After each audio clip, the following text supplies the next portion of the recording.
Everyone, welcome back to my channel. आज की video में हम बात करेंगे कि प्रेगनेंसी के दौरान बीटा एचसीजी ब्लड टेस्ट कराना क्यों ज़रूरी होता है, क्या क्या चीज़ें हमको इससे पता चलती हैं। मेरे ही एक सब्सक्राइबर का मेरे पास कमेंट आया था कि मैडम इस पर एक डिटेल में वीडियो बनाइए, क्योंकि मैं काफ़ी बार उनको इस तरह का कमेंट करती हूँ कि आप बीटा एचसीजी ब्लड टेस्ट करवाइए, उससे 100% पता चल जाएगा प्रेग्नेंट है या नहीं है। तो क्यों ये इतना ज़रूरी होता है, क्या क्या चीज़ें इससे पता चलती हैं, तो लास्ट तक ज़रूर जुड़े रहें। काफ़ी हेल्पफुल वीडियो हो सकता है आपके लिए। वीडियो अगर सही लगे तो लाइक भी कीजिए, शेयर भी कीजिए और हमारे चैनल को ज़रूर सब्सक्राइब कर लीजिए। तो चलिए टॉपिक के ऊपर बात कर लेते हैं कि प्रेगनेंसी में बीटा एचसीजी ब्लड टेस्ट क्यों इतना ज़रूरी होता है। देखिए, कई बार होता क्या है कि प्रेगनेंसी तो होती है और वो नॉर्मल नहीं होती है, कोई क्रोमोसोमल अबनॉर्मलिटी होती है, ग्रो नहीं कर रही होती है प्रेगनेंसी। तो उस वजह से जो यूरिन प्रेगनेंसी टेस्ट हम घर पे करते हैं, वहाँ पे एक लाइन हल्की भी दिखा सकता है या फिर नेगेटिव भी दिखा सकता है। तो किट का तो यही काम होता है, इसमें कोई पता नहीं चलेगा कि बच्चा अंदर नॉर्मल है या नहीं है, बच्चे की ग्रोथ हो रही है नहीं हो रही है, बच्चा ट्यूब में तो नहीं है, ये चीज़ कुछ नहीं बताएगा आपका प्रेगनेंसी किट।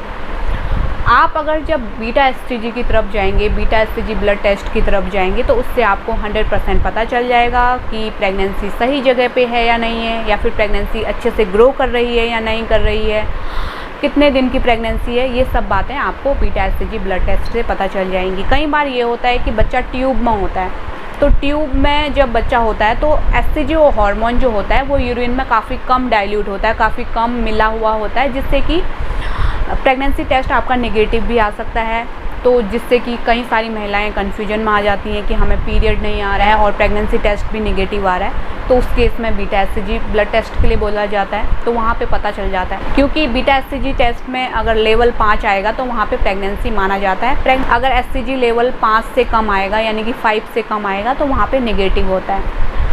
और यही चीज़ रिपीट भी करते हैं, यानी कि beta HCG blood test doctor repeat भी करने के लिए बोलते हैं, ताकि ये जानने के लिए कि प्रेगनेंसी अच्छे से ग्रो कर रही है या नहीं कर रही है। कई बार क्या होता है कि क्रोमोसोमल एबनॉर्मलिटीज़ की वजह से बच्चा अंदर से अच्छे से ग्रो नहीं कर रहा होता है, कारण जो एचसीजी लेवल जितना बढ़ना चाहिए उतना नहीं बढ़ रहा होता है।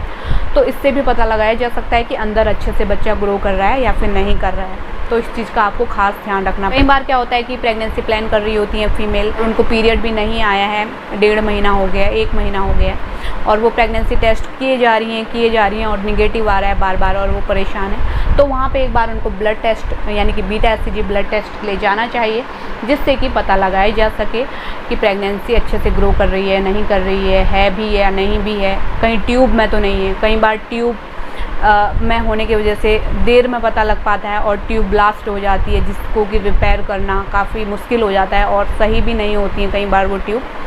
तो ये सारी चीज़ें जो होती हैं वो बीटा एचसीजी ब्लड टेस्ट से ही पता चलती हैं। कुल मिला के मेरा कहने का मतलब यही है कि बीटा एचसीजी ब्लड टेस्ट आप कराएंगी तो आपको समय रहते सब पता चल जाएगा। और कई बार हार्मोनल सपोर्ट की भी ज़रूरत होती है प्रेगनेंसी में। जो मदर है उसको थायराइड है या फिर कोई पीसीओडी की प्रॉब्लम है, तो हार्मोनल सपोर्ट की ज़रूरत होती है। तो किट में नेगेटिव आ रहा होता है और बीटा एचसीजी ब्लड टेस्ट करा लेती हैं समय रहते, तो वहाँ पे एक हार्मोनल सपोर्ट डॉक्टर दे देते हैं, और जिससे कि वो जिससे कि आपका जो एचसीजी लेवल है वो बढ़ते जाता है और बच्चे को एक सपोर्ट मिल जाता है, बच्चा अच्छे से ग्रो हो जाता है, पूरी प्रेगनेंसी अच्छे से चल जाती है। तो ये चीज़ें काफ़ी ज़्यादा